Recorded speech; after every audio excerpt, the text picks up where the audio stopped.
শুধু আমাদের মাঝে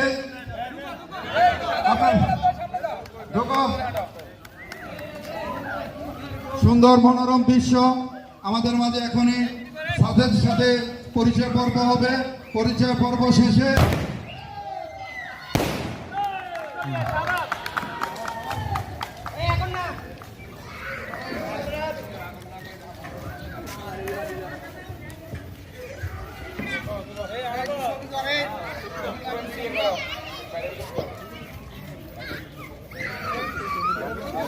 আজকে সুন্দর কক্সবাজার জেলা কারাগারে আয়োজিত মনোরম একটা দৃশ্য আমাদের ইতিহাসে স্মরণীয় অক্ষরে লেখা থাকবে। আমরা যাতে অদূর ভবিষ্যতে এরকম আরো আনন্দময় অনুষ্ঠান করতে পারি, সবার প্রতি আমরা আন্তরিকতা থাকবে।